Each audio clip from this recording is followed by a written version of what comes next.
शिरोमणि से शून्यता की ओर। पिछले 12 संदेशों में हमने शून्य से शिरोमणि की ओर विषय पर चर्चा की थी और बाइबल के अनेक पात्रों को हमने देखा था कि परमेश्वर ने कैसे उनको, जो कि बड़े साधारण लोग थे, जिनका समाज में या परिवार में या लोगों में कोई पहचान या कोई अस्तित्व नहीं था, लेकिन परमेश्वर ने उनको उठाया और शिरोमणि बना दिया।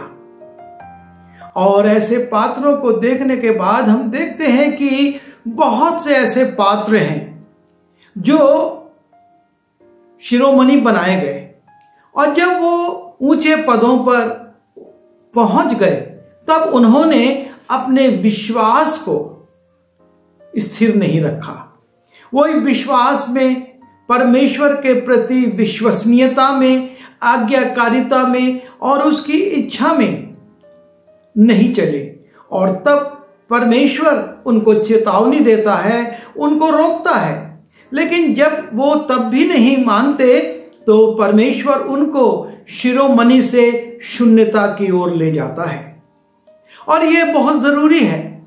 हम जितने भी लोग हैं, हम सब चाहते हैं कि शिरोमणि बने और परमेश्वर हमारी लालसा को पूरा करता है और हमको शिरोमणि बनाता है। लेकिन एक समय आता है जब हम उन ऊंचाइयों पर पहुंचने के बाद अपने जीवन में गंभीर नहीं रहते और जिस स्थान से हम उठे थे उस स्थान को भूल जाते हैं और तब परमेश्वर का क्रोध हमारे जीवन में आ जाता है। जब हम गलाती उसके 3 अध्याय के 3 पद को देखते हैं, वहां पर लिखा है, क्या तुम ऐसे निर्बुद्धि हो कि आत्मा की रीति पर आरंभ करके अब शरीर की रीति पर अंत करोगे। पौलुस यहां पर गलातिया की कलीसिया को समझा रहा है, उसको लिख रहा है कि क्या तुम ऐसे निर्बुद्धि हो कि आत्मा की रीति पर आरंभ करके शरीर की रीति पर अंत करोगे। अर्थात ऊंचाइयों पर थे, आत्मिक ऊंचाइयों पर थे और वहां से नीचे आना शुरू हो गए, शरीर पर आ गए। और आज इस परिप्रेक्ष्य में हम जिस पात्र पर कुछ देर विचार करेंगे और उसका नाम है राजा उज्जिया। दूसरा इतिहास उसके 26वें अध्याय के पहले पद से अंतिम पद तक जब हम देखते हैं, यहां पर राजा उज्जिया का उल्लेख है। यह राजा उज्जिया को परमेश्वर नीचे से ऊपर उठाता है। जब हम पहले पद को देखते हैं, लिखा है, तब सब यहूदी प्रजा ने उज्जिया को लेकर जो 16 वर्ष का था उसके पिता अमस्या के स्थान पर राजा बनाया। 16 वर्ष के अल्प आयु युवक को प्रजा ने पूरे इस्राएल का राजा बना दिया। यह एक बड़ा अनुग्रह था परमेश्वर का कि इतनी कम आयु का व्यक्ति राजा बन गया। परमेश्वर की प्रजा पर वो राज्य करने लगा। और जब हम इसी के 3 पद को देखते हैं तो वहां पर लिखा हुआ है कि कितने वर्ष तक वो राज पद पर रहा। जब उज्जिया राज्य करने लगा तब वो 16 वर्ष का था और यरूशलेम में 52 वर्ष तक राज्य करता रहा। 52 ईयर्स, 52 वर्ष तक उसने यरूशलेम में राज्य किया। यदि राजाओं का इतिहास उठाएं तो इसकी राजकीय सेवा सबसे लंबी मिलेगी। 52 वर्ष तक ये राजा बना रहा। परमेश्वर ने इसको इतना उठाया, इसको इतनी अल्प आयु में, जब वो सिर्फ 16 साल का था, वहां से उसने उसको उठाया और उसको 52 वर्ष तक यह अवसर दिया कि वो यरूशलेम में राज्य करे। और उसके विषय में लिखा हुआ है जब हम 4 और 5वें पद में कि जैसे उसका पिता अमस्याह किया करता था वैसे ही उसने भी किया जो यहोवा की दृष्टि में ठीक था। और ये राजा उज्जियाह जो कि 16 वर्ष की आयु में राजा बन गया, 52 वर्ष तक राज्य करता रहा, इसके विषय में वचन कहता है कि ये वो काम करता था जो परमेश्वर यहोवा की दृष्टि में ठीक था, जो उचित था, उन कार्यों को ये किया करता था। और तब इसके विषय में 5वें पद की पहली लाइन में लिखा है, और जकरिया के दिनों में जो परमेश्वर के दर्शन के विषय में समझ रखता था वो परमेश्वर की खोज में लगा रहा। वो परमेश्वर की खोज में, उसके भविष्यवक्ताओं के साथ वो परमेश्वर की खोज में लगा रहा। और तब दूसरी लाइन में, 5वें पद की दूसरी लाइन में लिखा है, और जब तक वो यहोवा की खोज में लगा रहा तब तक परमेश्वर उसको भाग्यवान किए रहा। अर्थात जब तक उसने परमेश्वर के कार्यों को उसकी इच्छा के अनुसार किया, परमेश्वर उसको बढ़ाता रहा, बलवान बनाता रहा और उसको ऊंचाइयों पर ले जाता रहा। और जब हम देखते हैं दूसरा इतिहास उसके 26वें अध्याय के 7वें पद में लिखा है, और परमेश्वर ने पलिश्तियों और गुर्गाल वासी अरबियों और मुनियों के विरुद्ध उसकी सहायता की।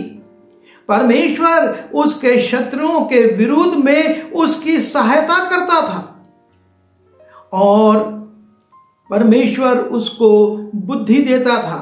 जब हम 14वें पद को देखते हैं, लिखा है, इनके लिए अर्थात पूरी सेना के लिए उज्जियाह ने ढाले, भाले, टोप, झिलम, धनुष और गोफन के पत्थर तैयार किए। और इस प्रकार से वो अपनी सेना को परमेश्वर की अगुवाई में सुसज्जित करता है, उसके तरह तरह के हथियार देता है ताकि वो उन हथियारों का उपयोग शत्रुओं के विरुद्ध कर सके। और एक विशेष आविष्कार उसने किया, एक विशेष हथियार उसने बनाया। फिर उसने यरूशलेम में गुम्मटों और कंगूरों पर रखने को चतुर पुरुषों के निकाले हुए यंत्र भी बनवाए। वो गुम्मटों पर और कंगारों पर, जहां पर कि ऊंचे स्थान से और शत्रु को दूर से देखा जा सकता था और आसानी से उस पर हमला कर सकता था, उनके लिए उसने अपने बुद्धिमान लोगों से यंत्र भी बनवाए जिनके द्वारा तीर और बड़े बड़े पत्थर फेंके जाते थे। और इन यंत्रों के द्वारा तीर चलाए जाते थे, बड़े बड़े पत्थर फेंके जाते थे जो कि शत्रु की सेना पर गिरते थे और उनको नगर के पास आने के पहले ही घायल करके और मार देते थे। इस प्रकार से उज्जियाह ने बड़े बड़े काम किए, परमेश्वर से बुद्धि प्राप्त करी। और लिखा है, और उसकी कीर्ति दूर दूर तक फैल गई क्योंकि उसे अद्भुत सहायता यहां तक मिली कि वो सामर्थी हो गया। उसकी कीर्ति दूर दूर तक फैल गई, परमेश्वर ने उसको इतनी सामर्थ दी, वो बलवान हो गया और उसकी कीर्ति दूर दूर तक फैल गई, वो एक सामर्थी राजा बन गया। और तब हम 16वें पद में आते हैं जहां पर लिखा है, परंतु जब वो सामर्थी हो गया तब उसका मन फूल उठा। जब वो सामर्थी हो गया तब उसके अंदर एक घमंड आ गया। वो ये सोचने लगा कि मैं जो इतना बलवान हो गया हूं, मेरी जो इतनी कीर्ति फैल गई है, मैंने जो इतने राज्यों को अपने वश में कर लिया है, शत्रु की सेना को मैंने पराजित किया है, ये सब मैंने अपने बल, अपनी बुद्धि, अपनी शक्ति और अपनी योग्यता से अर्जित किया है। और इसलिए लिखा है, जब वो सामर्थी हो गया तब उसका मन फूल उठा और उसने बिगड़कर अपने परमेश्वर यहोवा का विश्वासघात किया। जब वो सामर्थी हो गया तब उसके अंदर घमंड आ गया, और घमंड आने का परिणाम यह हुआ कि वो परमेश्वर के विरुद्ध चला गया, वो परमेश्वर से बिगड़ गया, उसके संबंध उसने परमेश्वर से बिगाड़ लिए। और लिखा है कि वो परमेश्वर से विश्वासघात करता है। परमेश्वर के साथ जो एक विश्वास का संबंध था उसको उसने तोड़ दिया। और तब वो क्या करता है, वो धूप की वेदी पर धूप जलाने को यहोवा के मंदिर में घुस गया। जिसको परमेश्वर ने 16 वर्ष की आयु में राजा बनाया, 52 वर्ष तक परमेश्वर उसको राजकीय पद पर रखा, उसको उसने उसके शत्रुओं से विजय दिलवाई, ऐसे ऐसे यंत्र बनाने के सहयोगी दिए जिनसे उसने अपने शत्रुओं पर तीर और बड़े बड़े पत्थर फिकवाए, और उसकी कीर्ति पूरे संसार में लोगों में फैल गई।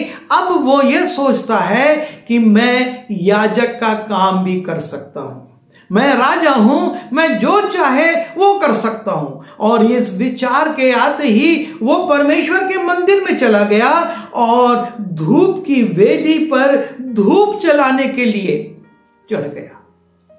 वो परमेश्वर के मंदिर में सोचता है कि मैं धूप जलाऊंगा। और तब लिखा है, और अजरिया याजक उसके पास भीतर गया और उसके संग यहोवा के 80 याजक भी जो वीर थे संग गए। और उन्होंने उज्जिया राजा का सामना करके उससे कहा, हे उज्जिया, यहोवा के लिए धूप जलाना तेरा काम नहीं। ये अजरिया याजक और उसके साथ 80 और याजक राजा के सामने जाते हैं और उससे कहते हैं, परमेश्वर के लिए धूप जलाने का काम तेरा नहीं है। एक बड़ी हिम्मत की बात थी कि वो राजा को कार्य करने से रोक रहे हैं, मना कर रहे हैं, पर यह उनका कर्तव्य था, वरना परमेश्वर उनसे लेखा लेता। यदि कोई गलती करता है तो परमेश्वर चाहता है कि हम उसकी गलती उसको बताएं।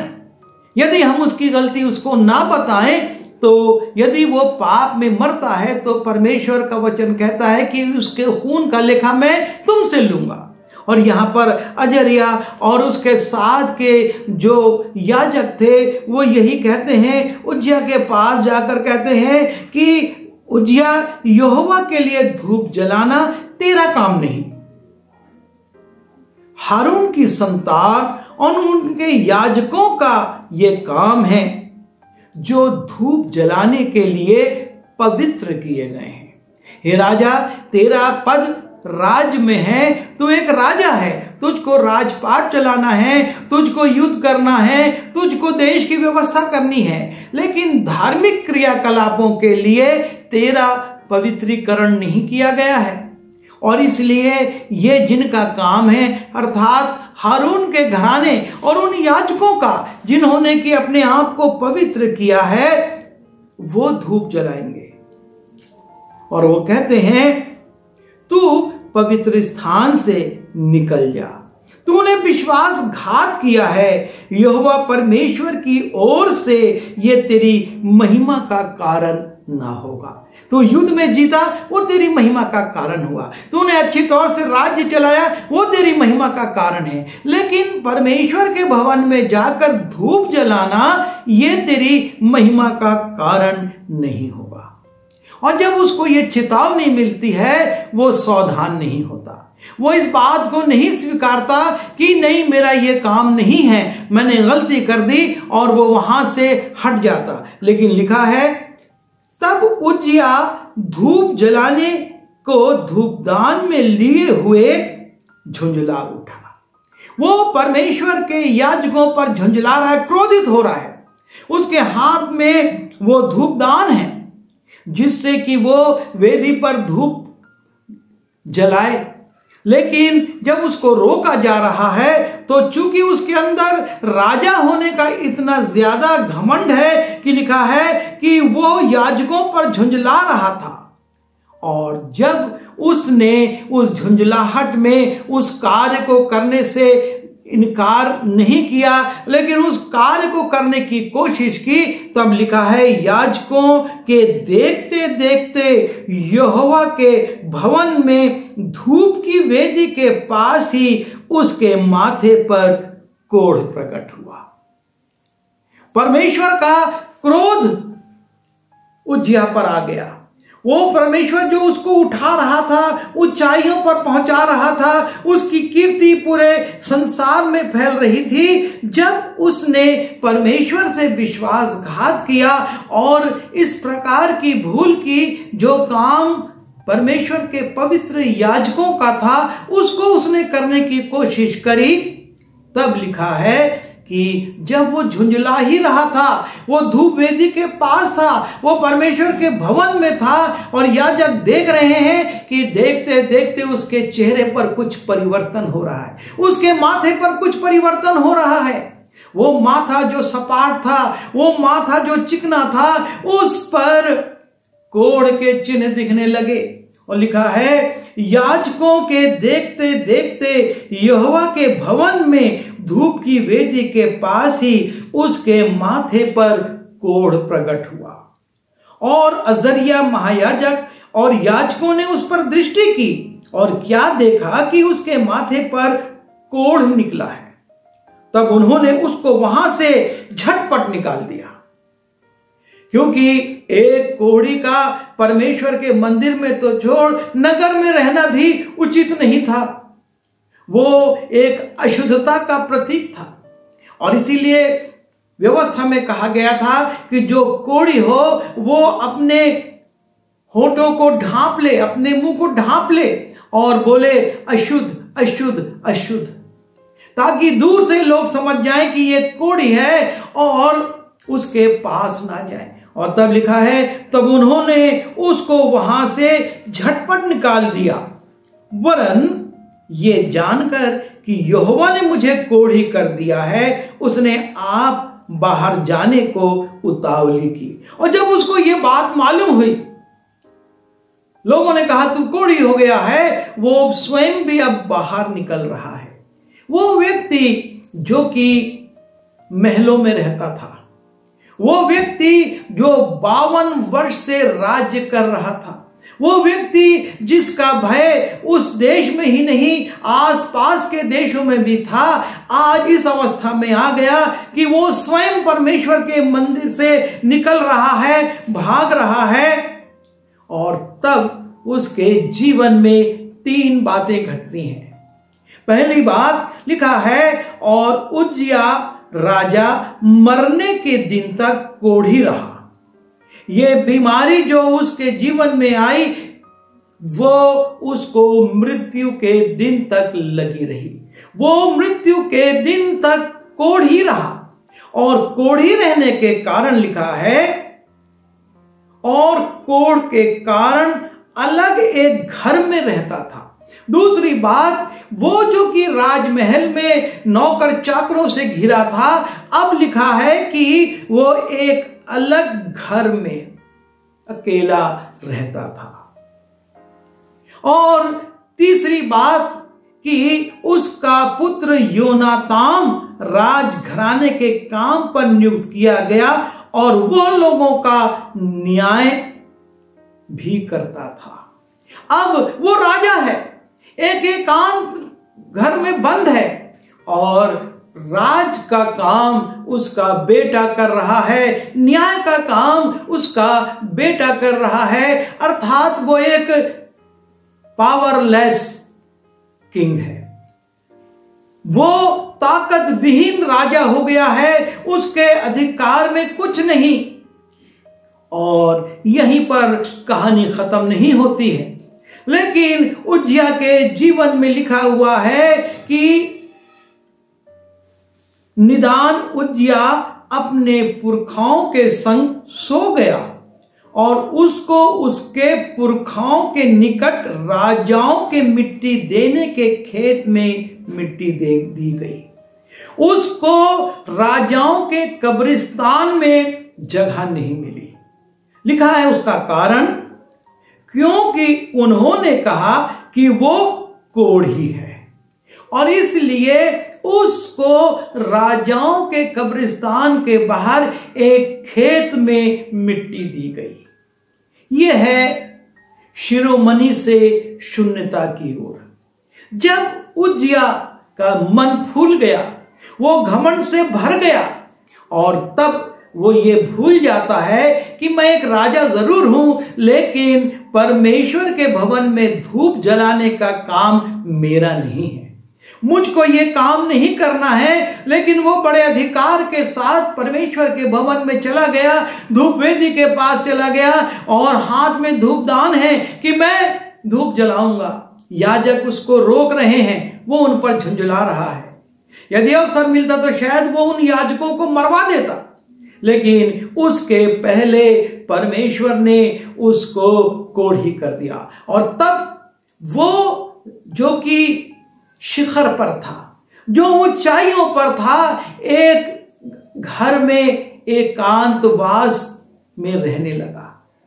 उसको किस प्रकार से भोजन दिया जाता था, कोढ़ियों के विषय में लिखा है कि भोजन लाकर बाहर दूर रख दिया जाता था, और तब जब रखने वाला चला जाता था तब कोढ़ी आता था और भोजन को उठाकर जाता था और खाता था। उसको ऐसे पात्रों में दिया जाता था जो पात्र दोबारा इस्तेमाल ना किए जाए, क्योंकि कोढ़ी के छुए पात्र को कोई और स्पर्श करता तो वो अशुद्ध हो जाता, और उसको व्यवस्था के नियमों का पालन करना पड़ता जो शुद्धिकरण के लिए थे। और इसलिए वो शिरोमणि राजा इस प्रकार के एकांतवास में चला गया। मृत्यु के दिन तक वो वहीं पड़ा रहा, उसके अधिकार सारे छीन लिए गए, और जब वो मरा तो उसको राजाओं के कब्रिस्तान में स्थान भी नहीं मिला। शिरोमणि से शून्यता की ओर। परमेश्वर बहुत उठाता है, परमेश्वर बहुत दया करता है, परमेश्वर ऊंचाइयों पर ले जाता है, लेकिन आवश्यक यह है कि उस ऊंचाई पर जाकर मनुष्य अपने आप को वैसा ही दीन और नम्र रखे जैसा कि वो पहले था। जहां घमंड आया उसका पतन आ जाता है, और उज्जिया के जीवन में यही हुआ। आज हम कहां थे?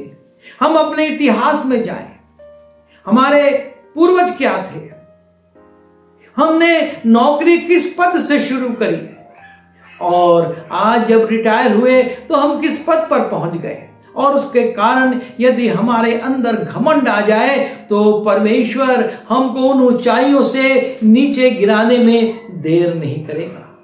आवश्यकता इस बात की है कि हम उस ऊंचाई पर जाने के बाद विनम्र रहें, परमेश्वर का वैसे ही आदर मान करें, उसकी आज्ञाओं का पालन करें।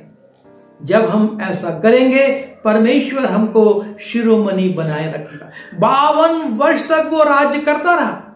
परमेश्वर ने इतने वर्षों तक उसको ऊंचाइयों पर रखा, लेकिन उसके घमंड ने उसको सबसे अलग कर दिया, परिवार से, अपनी सेना से, अपने कर्मचारियों से, अपने मंत्रियों से, और वो एकांतवास में रहते रहते जब मर गया तो उसको कब्र भी एक ऐसी जगह पर दी गई जहां पर कि लोग कहते कि अरे ये इसलिए गाड़ा गया यहां पर क्योंकि ये राजा होकर भी कोढ़ी था।